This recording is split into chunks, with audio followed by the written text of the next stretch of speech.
the grove that breathed back. I found the drawing in an old sketchbook at a thrift stall. Trees made of lines instead of bark, trunks spiraling endlessly as if someone had tried to draw wind and failed or succeeded too well. At first glance, it was peaceful, a forest corridor, tall trees standing like guardians. But the longer I stared, the more the lines began to feel wrong. They didn't repeat. They continued.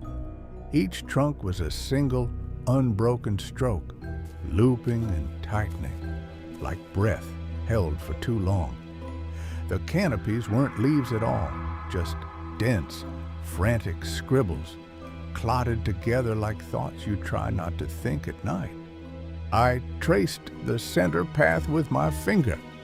It widened toward the bottom, narrowing as it disappeared into the trees. That's when I realized something unsettling.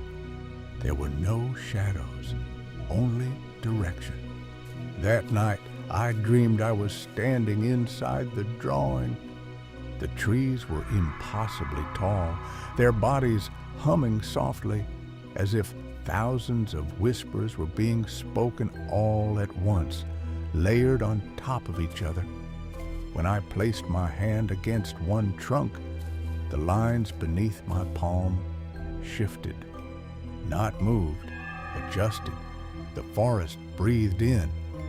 The sound was subtle at first, a gentle pull, like air being dragged through teeth. The lines along the bark began to rotate, slowly spiraling upward, carrying something with them.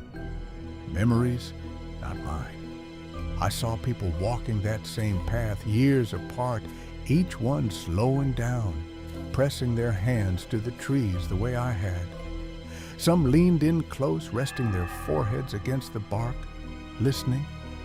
None of them walked back out. The trees didn't trap them. They finished them. Each person was unwound, thought by thought, regret by regret, until nothing solid remained. Their voices were stretched thin, woven into the endless lines that made up the trunks. That's why the forest looked so full. It wasn't drawn. It was recorded.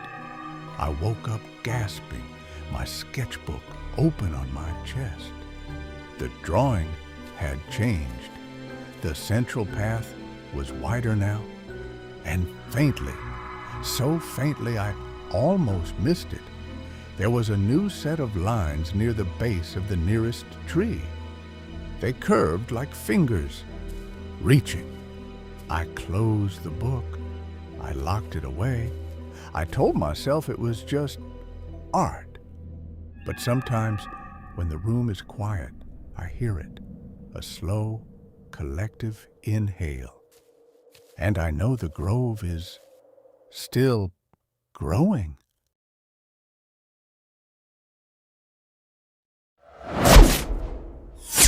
If you enjoyed this unsettling little stroll through the woods, don't forget to like, subscribe, and ring that notification bell, so the forest doesn't have to remind you itself.